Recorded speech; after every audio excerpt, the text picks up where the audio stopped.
খন্তেক পাছতে আজি পেৰেডত ভাগ ল'বলগীয়া প্লাটুনসমূহ খেলপথাৰলৈ আগুৱাই আহিব।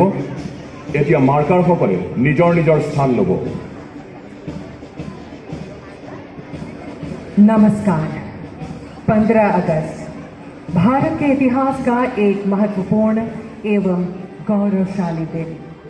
आज हम भारतवासी आजादी के 75वें वर्ष पूरे to the celebration of the 76th Independence Day, where the national flag will be ceremonially hoisted by the Honorable Chief Minister of Assam, Dr. Himanta Biswa Sarma. বতাহত উৰি থকা পতাকাৰ প্ৰতিটো ভাঁজত আছে আপোনাৰ সবৰ ত্যাগ আৰু বলিদান। আপোনালোকে উৰুৱাই যোৱা আমাৰ গৌৰৱ, এই পতাকাখন ধৰি ৰখা আৰু ওপৰলৈ উৰুৱাই ৰখাৰ দায়িত্ব আজি আমাৰ। এই কবিতাৰ পংক্তি মনত পৰিলেই শৈশৱৰ দিনবোৰলৈ আমাৰ সকলোৰে মনত পৰে। हमारे आजादी के पीछे देश के अनेक स्वतंत्रता संग्रामियों का बलिदान है।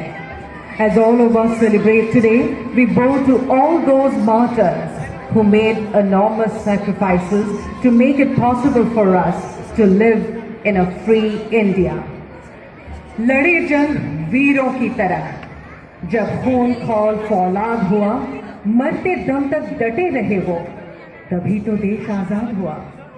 जो देश के लिए शहीद हुए उनको मेरा सलाम है। अपने खून से जिस जमीन को सींचा उन बहादुरों। আজি আমি স্বাধীন দেশৰ নাগৰিক। এটা সময় আছিল পৰাধীনতাৰ কালিমাই হৃদয় বিদাৰিত কৰিছিল। জনগণৰ মন প্ৰাণত কেৱল স্বাধীনতা লাভৰ হাহাকাৰ। স্বাধীনতাৰ সপোন সাকাৰ কৰিবলৈ পিয়লি ফুকন, মণিৰাম দেৱান, কুশল কোঁৱৰ, কনকলতা, ভোগেশ্বৰী ফুকননী, মুকুন্দ কাকতি আৰু অনেকে দেশমাতৃৰ চৰণ পাবলৈ সক্ষম হৈছে। সকলোৱে এতিয়া আমাৰ দেশক সন্মানৰ চকুৰে চায়, সমীহ কৰে। মাননীয় প্ৰধানমন্ত্ৰী নৰেন্দ্ৰ মোদী ডাঙৰীয়াই স্বাধীনতাৰ ৭৫ বছৰীয়া যাত্ৰাৰ এই গৌৰৱোজ্জ্বল ক্ষণক সোঁৱৰাই দিছে।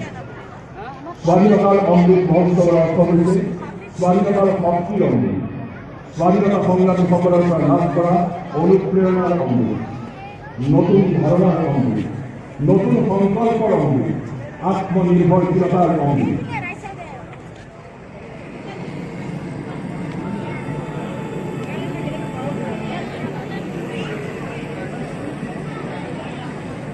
ৰাজপথ আলিবাটত মাথো জনতাৰ কণ্ঠত নিনাদিত হল বন্দে মাতৰম, বন্দে মাতৰম। স্বাধীনতা আমাৰ জন্মস্বত্ব। আকাশে বতাহে প্ৰতিধ্বনিত হল স্বাধীনতাৰ স্পৃহা। আজি পুৱাতে অনুভৱ কৰিছো কোন সেইজাক তপস্বী ত্যাগীৰ প্ৰাণ। এটি মুক্ত পুৱাৰ আশাৰে কোনে পৰ দি আছিল ভয়াল জয়াল ৰাতি। পুৱাৰ ফেহুজালিত শুনিবলৈ মুক্ত চৰাইৰ কাকনি। কোনে বুকু পাতি লৈছিল সহস্ৰ আঘাত আৰু ভয়াল বতাহৰ ইচাতি বিচাতি। এই সেই ত্ৰিৰংগ নিচান, আমাৰ দেশক মহিয়ান কৰি তোলা স্বৰাজৰ নিচান। The national flag represents the ideas, values and virtues of the citizens and the nation with which it moves forward. तिरंगा है आन मेरी, तिरंगा ही है शान मेरी। तिरंगा रहे सदा।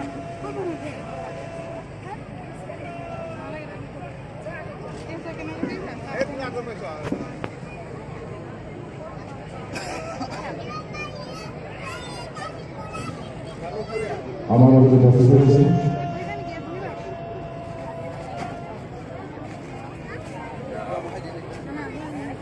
অসম চৰকাৰৰ মাননীয় মুখ্য সচিব শ্ৰীযুত বিষ্ণু বৰুৱা ডাঙৰীয়াই তেখেতে জেনেৰেল চলুক গ্ৰহণ কৰিলে। তেখেতক আমি আন্তৰিক আদৰণি জনাইছোঁ।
ভারতের মাননীয় প্রধানমন্ত্রী নরেন্দ্র মোদী আহ্বান জানিয়েছে ঘরে ঘরে জাতীয় পতাকা উত্তোলন করুন 15 আগস্টে আমার স্বাভিমানের প্রতি ত্রিরঙ্গ পতাকা সম্মান জানাই আমার হৃদয় ব্যক্তি এবং ভাবনা পুনরুজ্জীবিত করে দেবে।